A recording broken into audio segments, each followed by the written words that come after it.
All right, so because YouTube thinks I can't put a little clip of the Lion King in there, we're just going to skip that, and you guys are going to get the YouTube safe version of this PowerPoint here.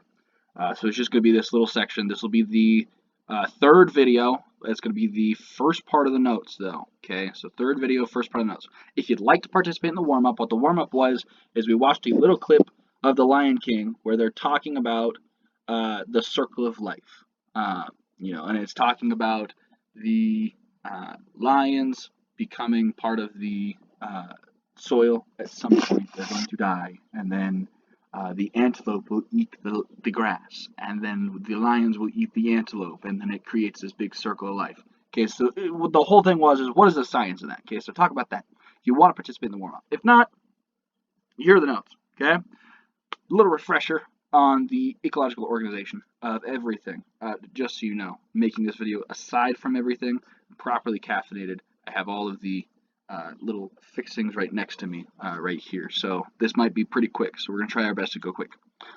Ecological organization, we're talking about each of the individual steps. We talked about this last week, but we're going to get from here, we're going to move on into how do we organize everything and how does that work between each of them. But before that, we have to start with these notes again. Okay, so remember, an organism is one individual member. It's just the elk. It's just a tree. It's just, well, I guess it's a specific tree. Remember, the organism has to be part of a specific species. Okay, so but it's one specific one. Okay, population, group of members. So we can look at it's a herd of elk, but they all have to be the same species. Okay, so it's a herd of elk. It's a stand of aspen trees. It's a bunch of these different. It's a group of the same member within the same area. Okay, so it's a group of them within the same area that's the same species. Community is a group of populations. Okay, so they are a number of different groups of members. So there are multiple different ones. It includes all of the biotic members within the community. So if we look at our little picture here, we have our moose and our bobcats, owls, beavers, rabbits, but also it has all the elk and the Douglas firs and the scrub oak, those kind of things. All of that's going to be part of the biotic members within that community. Okay, an ecosystem is going to be defined by all biotic and abiotic, biotic meaning living, and abiotic members being not living members in an area. Okay, so that's going to include all the animals, all the plants, but also the water, the rocks, the soil, the atmosphere. All these things are going to be part of the ecosystem. They're all going to have an effect and build that ecosystem. Okay, going from there, a landscape is going to be multiple ecosystems put together. A biome is going to be multiple landscapes put together. And then the biosphere is all living things and all things that interact with living things as a whole across the world. Okay, the biosphere is the largest one. So that's from smallest to largest. So if you don't have those notes, put those notes down. Not super important though because we took them last week. So, new stuff, trophic levels. Okay, so we're going to give you the definition. You don't have to write this one down.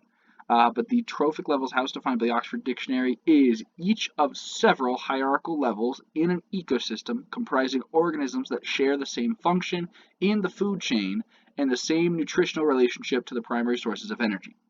Okay, that's very comprehensive. Got a lot of bits to it. But how we're going to remember it is the position an organism occupies in a food chain, food web. Okay, so you've heard of a food chain before, and you've heard of a food web, guaranteed. Okay, you've probably heard those since you were a little kid. Picture here shows a representation of a food chain. We're going to see this a couple different times in our presentation. Okay, some of the important roles we have to talk about within the food chain, or the food web for that matter, but for our purposes here, food chain. A couple different things. One, we're going to have decomposers. Okay, decomposers, they're going to be organisms that decompose organic matter. From here on out, you're going to see OM, that's going to be organic matter. All living things, trees, grasses, rabbits, snakes, eagles, us, we all will die at some point. When we die, we're going to be decomposed by these organisms like mushrooms, bacteria, earthworms, those kind of things. They're going to decompose us, and they're going to turn us into organic matter. Soil. We're going to be part of the soil. Okay, so this is linking back to the Lion King in that regard. Okay. Next part, producers. Organisms that produce energy from sunlight. So the only things that be considered producers are going to be plants. Okay, rabbits can't produce their own energy from sunlight. That'd be super cool, but they can't. So producers are only going to be plants. So this producer level right here, only plants. Only thing that could be there. Okay, also make note, mushrooms are not plants. Mushrooms are fungi. They're different. Okay, so they're going to be different than the producers. Okay, consumers, that's going to be everything that consumes other organisms for energy. So starting with the rabbit, that's going to be our first consumer, our primary consumer. We're going to talk about what that means primary in just a little bit. Okay, snake is going to eat the rabbit. Okay, they have to eat the rabbit. They're going to be a consumer because they're eating another organism. Okay, eagle eats the snake. Okay, so they're consuming things to get their energy. Now, food chain, food web. We're going to distinguish between the two. Okay, food chain, like this photo here, it's a linear series of organisms showing one possible consumption relationship. Okay, so in this little photo here, kind of similar to what we had back there. Plant is going to get eaten by the mouse, which is going to get eaten by the snake, which is going to get eaten by the hawk. Okay, one linear relationship showing what eats what and where the energy is going. Okay, a way to think of it is think of you eating something once for a meal. Okay, so starting off, we have corn. Okay, corn is going to get eaten by a pig.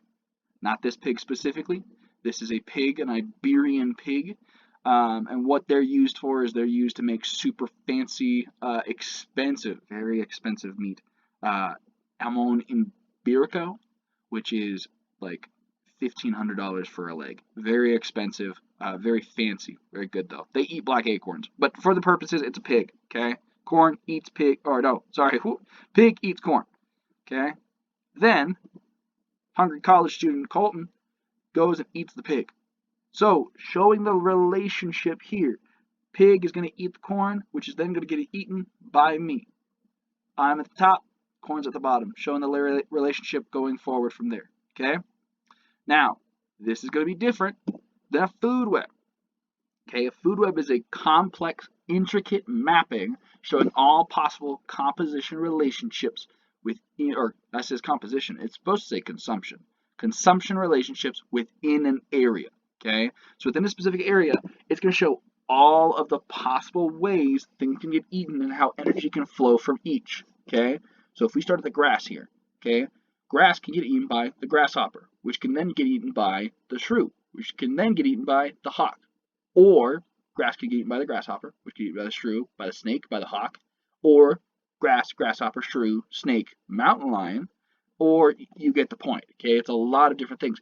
Think of this as kind of you looking at all of the food that you eat, all of the meals you can eat, and where they all come from. Okay, so instead of Colton eating a pig, he could have beef and have a burger. Well, what do they eat before they become a hamburger? Well, what about a chicken? All these different things. So it can go from a lot of those different things. Maybe I want to eat just corn. And then that relationship's pretty easy. I eat the corn. Skip over the pig or the cow or whatever he's eating, supposed to be eating the corn. I eat the corn. Okay, it's a little different, showing all possible things that can be consumed within an area. Okay, all right. This is in the next video, so I'll catch you in the next one. The next one is the fourth video. It is the video notes part 2. Okay, so I'll see you there. Hopefully this one works out. Okay, all right. Bye bye.